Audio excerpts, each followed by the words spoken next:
arrived at the ABR Festival. All set up, tent set up, ready to go. Just had a nice pint of Guinness. Sat with Andy and Carol, TNF. Gonna go down and have some beers now, I think. I want to head to the Great Hall. I've not been in there before. Because they've got some of my photos on display, so I want to go and see what it looks like. Here we are at the Great Hall. This is a beautiful building. I'm actually really excited to go in. I've never been in before.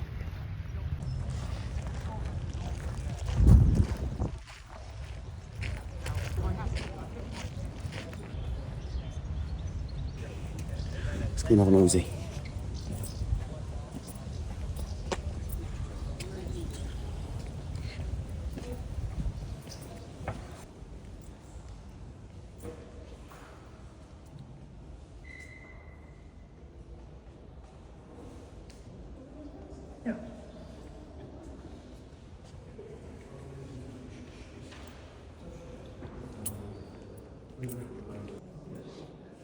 Wow. Bloody hell, there's loads. Look at this lot.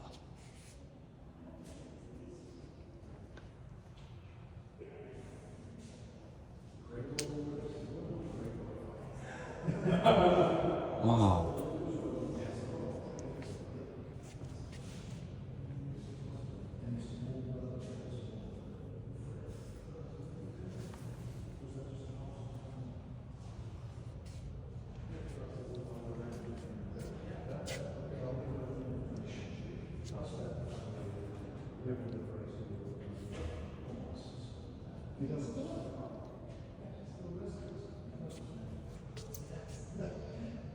There she is.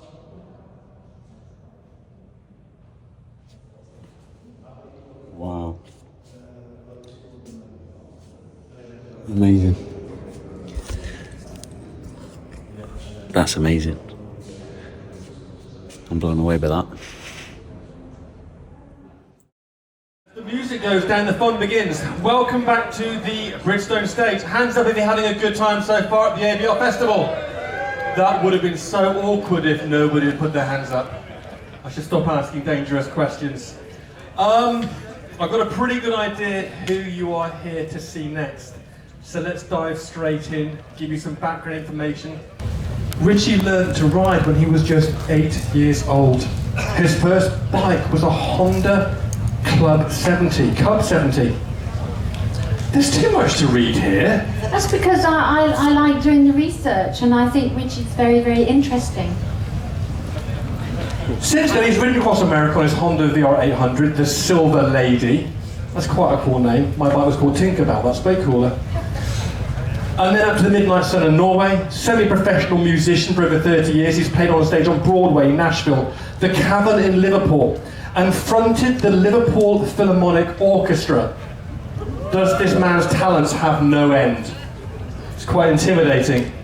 Last year, Richie talked about riding his Africa Twin to a very snowy Outer Hebrides, but I've just watched his latest videos in Morocco with a tiny degree of jealousy. Please welcome to the stage the legend that is RichyVida.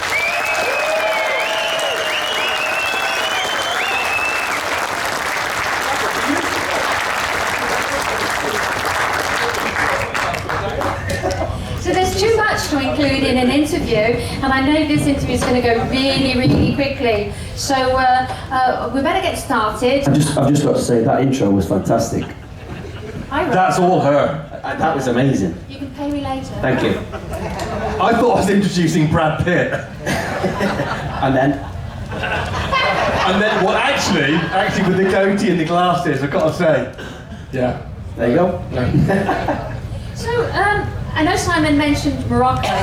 We were watching the videos just recently, and I think we were just calling you names. Doing research. We're just calling you names because Morocco is a country that we've ridden through, and it is fantastic. Except when we were there, we didn't have any recording equipment because this is a long, long time ago. Was that your first time? Yes, my first time, yeah. It is amazing. I had no really knowledge of Morocco at all. I knew at some point I wanted to go and head down there, I knew I wanted to reach the Sahara, so that was a point for the POIs kind of thing. And I didn't even know what it were called, but the zigzaggy road that you see, I'm like, right, research zigzaggy road in Morocco. The Gore-Tex. Gardez Gorge, yeah. And then so made the route, and I just absolutely fell in love with the place. Absolutely fell in love with it. I mean, obviously we all go to these locations with expectations, whether we want to take them or not. Did it exceed? Did it meet? What were your expectations before you went? I genuinely had no idea. Obviously, different culture, all that kind of thing. So, a little bit nervous because I've never been, so I kind of don't know what to expect. But the first day, my first night in Morocco was Chefchaouen, the Blue City, and again, being chucked in to the culture change and the hustle and bustle of all the tiny little alleyways there, I was a bit like, ooh. I'm not sure. I don't know. You don't know if you're safe. You don't know what the people are like, even though people say that they are nice.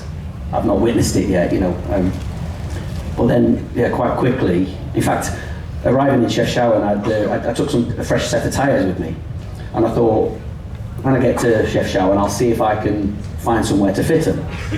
So I spoke to the guy in the hotel, and he said, yeah, we could do that. He said, just give me a minute, and he went off, come back on the phone.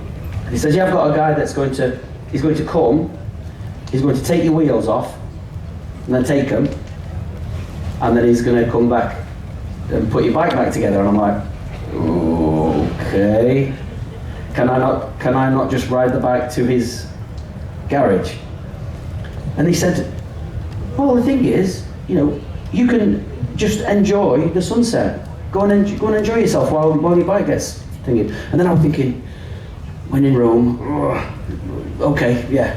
And this guy turned up in a taxi with a carry bag of tools, and I'm watching him thinking, this is okay. And first of all, I said to the hotel guy, do you trust?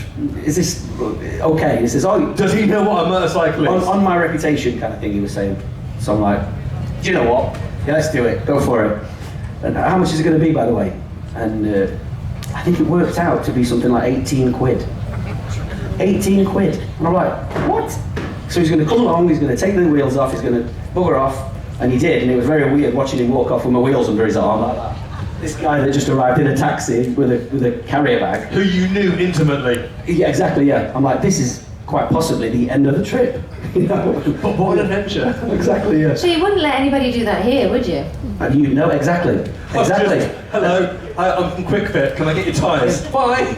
And it's just bizarre, and like I say, he went off, came back and did it. And I mean, I didn't leave the hotel. The reason for him to come and do it and take the things away rather than me going was so I could go and enjoy myself. But I was shitting myself, so I'm not leaving this. I was like just watching him, walking around watching him like that, not checking, because you've got to assume that they know what they're doing. I didn't notice until afterwards that he basically chewed my otherwise immaculate front wheel, the gold wheel. Like, I didn't notice until he'd gone. But then I was like, well, it's a battle scar. It's a good story to tell. You mentioned the Cavern Club on that amazing intro. I've got this is just digressing very slightly, but being able to have stories to tell. So the wheels chewed, but I've got a good story to tell from it. The Cavern Club, I've got a really rare Gibson SG Custom that I had to have shipped from Georgia in America, and it's very expensive, something I've wanted forever. Played the Cavern Club, which was a very important gig for me, and we were headlining it, and the singer of the band before us, as we were swapping the stage, in slow motion, just caught my guitar, and it just slid down the wall like in slow motion. I was like, and he basically took a chunk out of the headstock, and I was so wounded. I was like, oh my god, this is terrible. But then I thought, hang on, I can always tell people that happened on the main stage at the Cavern, so it's a good story. It's character. Exactly, yeah. So did you get any more character scratches on your bike? No, I didn't actually. No, and I'm very pleased. I got very, very stuck. I don't know if anyone's seen the series, but I got very stuck, quite foolishly really. I was on a 50-mile long trail, absolutely incredible. Just again, Morocco was already in here now, and I've just fallen in love with the place. I was driving around the place with love hearts in my eyes, Arrived into this little village, and the little kids are just kicking stones around and so happy, and we're high-fiving and they're revving the bike, and they're just I must have looked like a spaceman riding through the village. The bike's all lit up and rah. Anyway, I rode through this amazing trail, stopping every 2 seconds to take photos, and I remember coming around this corner and thinking, oh, that's a bit. I'm quite confident when it comes to off-road. I'm not overconfident, but I'm quite confident. And I remember thinking, okay, and there's not a single person on this road, not a single person on it. Started attacking this trail, this steep rocky bit, and got stuck, properly stuck, fully beached. I'm like, oh dear. And to the point where I obviously didn't want to drop the bike, but I thought it's quite possible that it will happen, because the rocks were so big. I basically beached the belly pan, and the front wheel and the back wheel were stuck against really shiny rocks, so there was just no traction whatsoever. Did you get video of this? Yes, it's all on video, it's all there. I actually watched that the other night, and I thought I'd watched all of it. No. Yes. You left me to do this whilst you were cooking or something, and I saw. Enough with the laughing. I was doing it with you. I'm like, come on, get it up there. No. When she said I was doing it with you, she come on, you! And then other words came out. She did the same thing with you and Charlie long and round. Oh, come on, you! Get out of that! She's quite aggressive. I had someone actually message to say, a guy that's watching it with his wife, because I like to make the episodes so they take you on a journey kind of thing. So I left that as a bit of a cliffhanger, like, am I going to get out? Am I not going to get out? Kind of thing. And this guy's wife had said, I hope he's all right. And he's like, well, he's clearly all right because he's got home and edited it. He's not still up there, is he? Do you get a lot of that?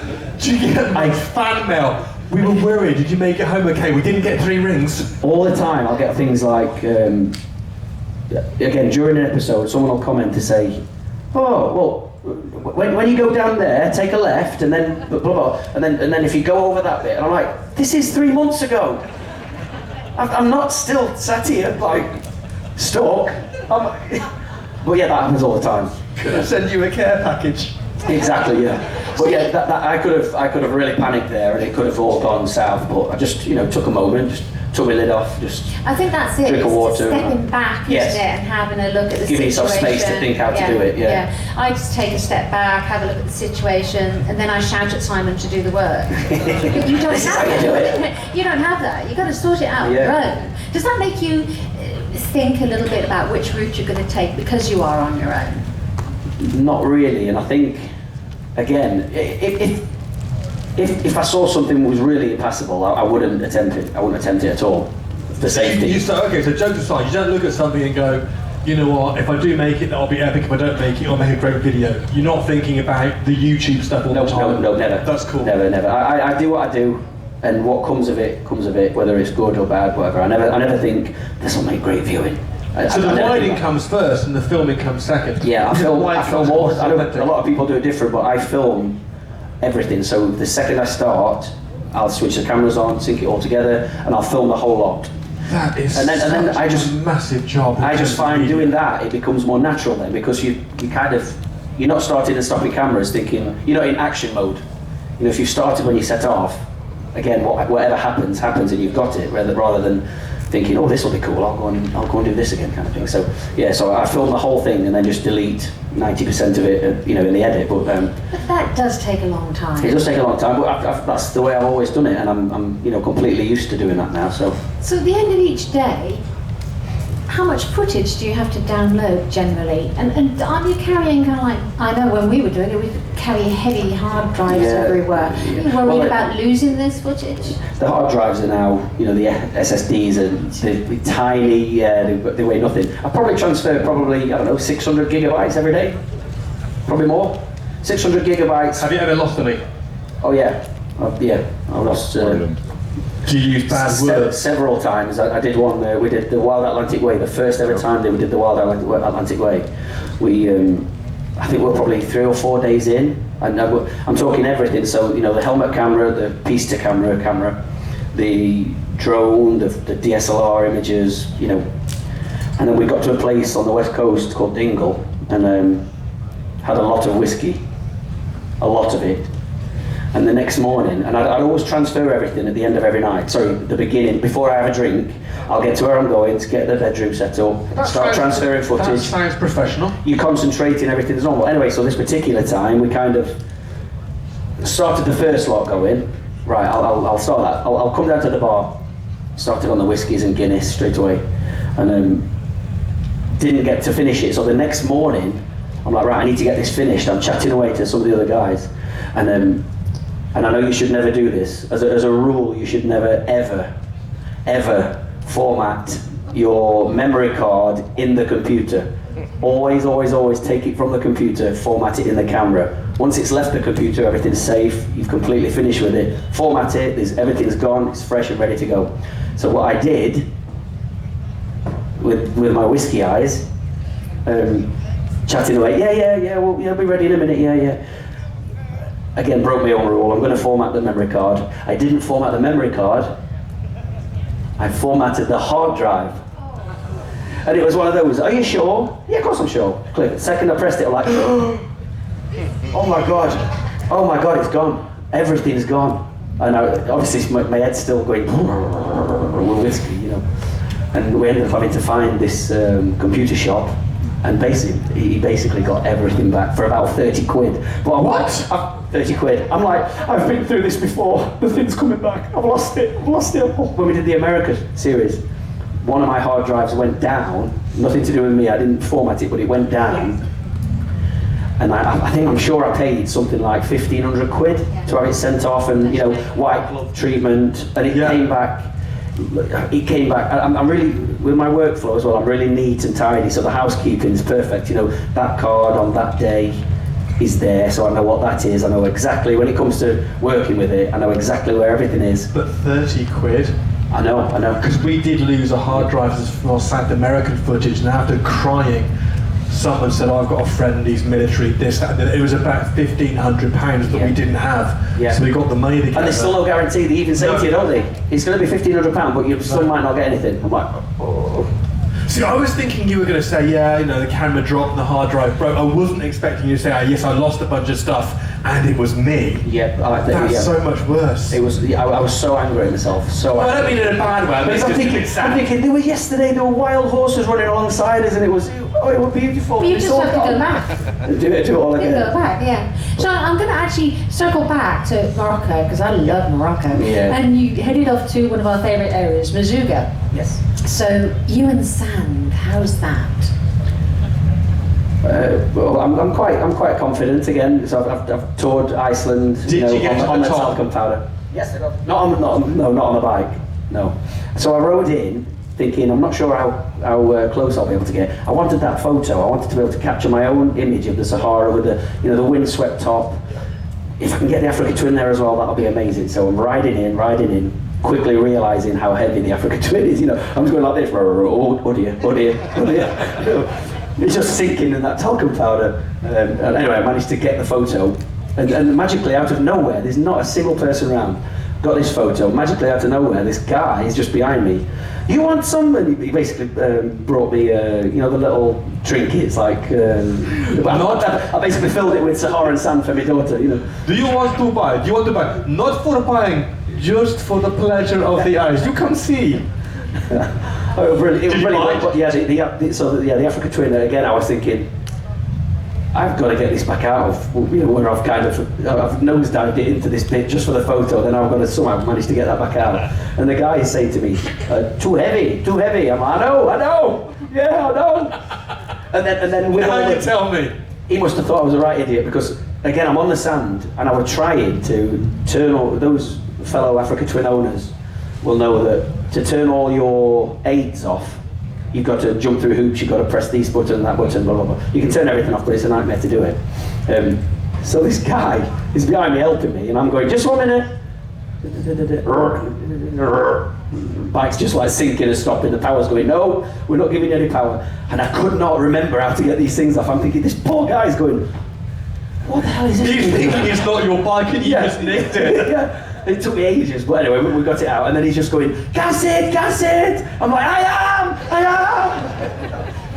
I tell you what, you did better than I did. I went into the Mazuga dunes, thought I'll learn sand right, broke the drive shaft. Spent 5 weeks in Mazuga, stuck. Wow. Yeah, waiting for parts. That was actually all right, because you were waiting with your bike. My bike was fine. I could go and have fun. Yeah, I never lived it down. What a stunning place, though. It's absolutely And beautiful. I even did the luxury camp. So again, I thought for photography reasons, I would love to be in the heart of it at night. So I thought, I've got to do this luxury camp. I know it's going to cost a bit, but again, I'm in the bloody Sahara. I'm not. Yeah, RichyVida, come on. I'm going to do it. So I spoke to him, and he says, "Yeah, no problem. We can do that. Got a really good price." He said, "There's one thing though, that you will be on your own." I'm like, "Yes, that's amazing." So I was literally in this whole camp, like 30 really lovely tents. Like, Are those the Bedouin camps with the really nice blankets and the pillows, like the Arabian Nights? It was amazing, yeah, absolutely amazing. But completely on my own. They got all the staff there cooking for me. They got musicians to play. They thought you were Brad Pitt. They just cleared the place. It was amazing. But the photos, oh my god. The night photography there, oh my goodness me. Stop, I knew nothing about photography at the thing time. is, the guy saw me taking the photos, and it was like a scene out of Love Island. You know, the actual camp. You know, there's love hearts everywhere, and it was so lovely, really. But these, everything's all lit up nice. And anyway, he saw me taking photos of the stars, so he said, "Would you like me to turn off the lights?" I'm like, "Yes, please." So I got my DSLR and everything. All the, spending ages on getting the settings right. And do you know what took the best photos? The iPhone on this little tripod. 30-second night exposure. Yeah. It was amazing. Yeah, we do courses. But moving on. When you organise your tours, do you do all the organising, or do you have somebody else? I'm a bit of a control freak like that. I never guess. What, so you haven't got minions? Nope. Well, they have, but they just follow. Yeah, I mean, they don't have any decision making. See, we thought it was all Andy in the Mitterton Fly, but it's just Carol. She organises everything. Definitely. He's got nothing to do with it. I loved that yesterday, by the way, Andy and Carol. Carol's like, "No, I don't want to get on stage. I don't want to get on stage." As soon as she got on stage, you could not shut her up. we got to come along. That was Wednesday night. Love you, Carol. Where are you? Wednesday night on the beer bus. We should get you up. No. Yeah. What time? Exactly. So that's interesting that it is actually you design the route. So you do the travels, and you go, yeah, this will work. And so how many people do you take with you? And have you had anybody, and obviously you can't tell names, that you've gone, I wish you hadn't come with me? What did they do? Did you ever get one person you go? That's a great question. We'll be talking about that this weekend, actually. The thing is, when you're on a tour, it's already hard work. You've got schedules every day. You're traveling. You've got to. It's physically demanding. It's a lot of responsibility on you. It is, but I just want to create something nice for people, and so all it takes is for that one person to be in a group, to be just constantly a little bit negative, or it just brings the whole group morale down, and I just won't have it, So people say to me, I constantly look for your tours on the website, but I can never find any, and I'm like, well, that's because I'll never, and I will never do like a clickable tour. Because I want to be able to have a chat with you before you come on my tour. Right? It's kind of vetting, if you like. But if I get a good feel off you, then brilliant. Join us. But I don't want a stranger just going click, right? See you at the ferry port kind of thing. I don't know who you are. I don't know. So what do you look out for then when you have this conversation and you're vetting? What goes a little alarm bell? Well, just how they are, really. And the thing is, and I take this as a compliment, because they always say you attract the same kind of people as yourself. So out of all the years and all the people and all the miles, I've only ever had one guy that was just an absolute clown from I'm going to really swear then. I've really nearly let the bad one out there. For what it's worth, we've already had the biggest one dropped on stage this morning. Really? Yeah, it came out of nowhere. It was like, oh my god, wow. From you? No, from a guest, and the guest in particular, like, I'm so sorry. I almost spat my coffee and it out. was not the person I was expecting it to be. The tricky thing at the time with this guy, His attitude or his just expectations or demands? everything about it, like everything was negative. So even to the point where little things like we put up to a campsite and I'd be saying, wow, I'm always the optimist. I'm happy, outgoing. I'm always. We're riding bikes. It's all good. Yeah. And you're supposed to be enjoying yourself on a trip. pull up to this campsite and I'm like, wow, look at these pictures, they're massive, this is fantastic. This is probably like 15 square metres. And this guy like, that's not 15 square metres. And I'm just like, it's more like 5. I'm like, okay. Well, everything, and you know when you know that whatever word you say, whatever conversation you have is going to come back as a negative. It was just, oh my god, the balls. It was horrible, and even one of the guys that's ridden so many places with us, he came up to me at the end of the tour and he said, if he comes again, I won't be. That's how bad it was. And the thing is, like I say, you go on this adventure together. You all want to have a great time, and it's like I say, it's hard enough anyway, just the physical side of it. But to have someone just going, I just won't have it. I just won't have it. What you want at the end of the day, when you're dealing with the fact that you should be celebrating whatever went on that day, you want to get together, have a drink, share the stories, share the excitement versus... Makes you wonder why you bothered. Exactly, yeah. How is this therapy working out for you? Do you feel better? Actually, this is brilliant. I feel so much better. Come on, get it off your chest. Give us the stuff that you don't put on YouTube. It does you the world of good to do this, to get it off your chest.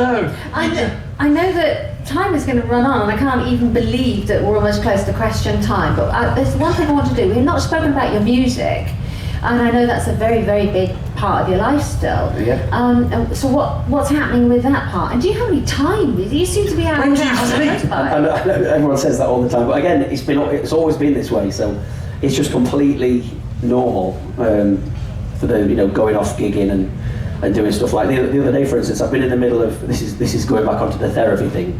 I've been in the middle of house renovations at home, so I've been absolutely up to here with it, like so stressed, even to the point where I'm thinking I'm not going to get a chance to get here because of all this. Anyway, managed to work through and get it done. Then I've had to squeeze 2 gigs in as well.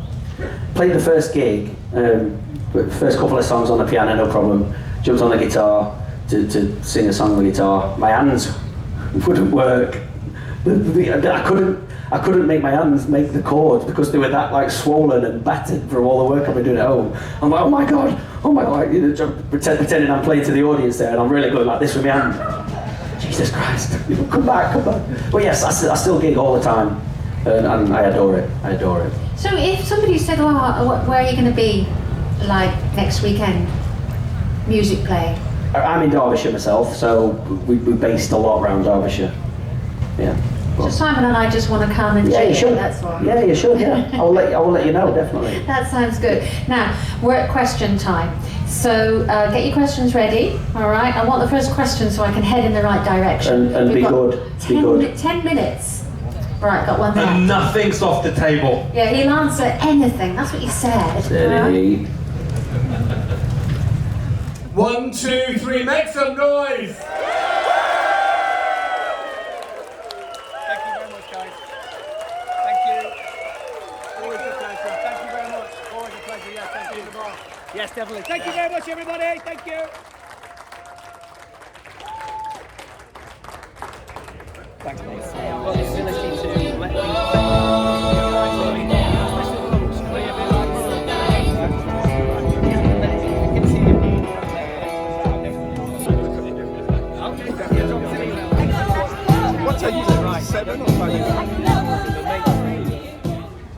American and Canadian adventurers like to go spelunking.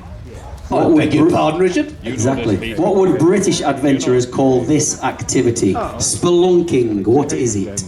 Did a bit of that earlier in the Tim Snow when no one was looking. Have you got that? You got the splunking one?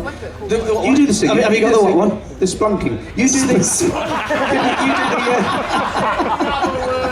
splunking. Spelunking. Yeah. Are you going to do the bump slap thing? You're the singer, mate. Yeah, you do it. You're better. Go on. There you go. Right. Okay. Right. Question 4. What is the official length of Route 66?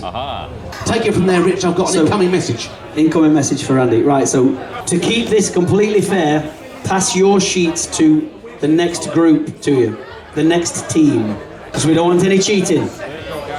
You lads here. basically, they're just the right answer each. That one. Right, number 3. You've only got a ticket, so we don't have to linger on these, do we? This is your one, Andy. Right, American and Canadian adventurers like to go spelunking. What would British adventurers call this nuts, frankly ridiculous activity? It was potholing or caving. Anybody get it? Yes. Hey, What is the official length of Route 66 in the US? He's quite close, to be fair, isn't he? Is it within the margins of error? He's in. You got that right, mate. Yeah. So if you did it in miles, well, it's your line. Go on. Yeah. Miles, 2,448 miles. The correct kilometre, 3,940. But you can tick. There's a range. You can tick it as correct if you've got a mileage answer of between 2,200 and 2,600 miles, or 3,700 and 4,100 kilometres. So you're in the range, David. Yes. Well done. Is Sweden. Yeah, that caused a Did anybody get that? I'll tell you what. This amaze them with the how many. This number cannot be right. This is how got to many be a islands in typo. Sweden, Rich? 267,570 islands. Is that correct or is that complete tosh? Someone's having a laugh with us. That can't be correct. Who's counting?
Join the choir.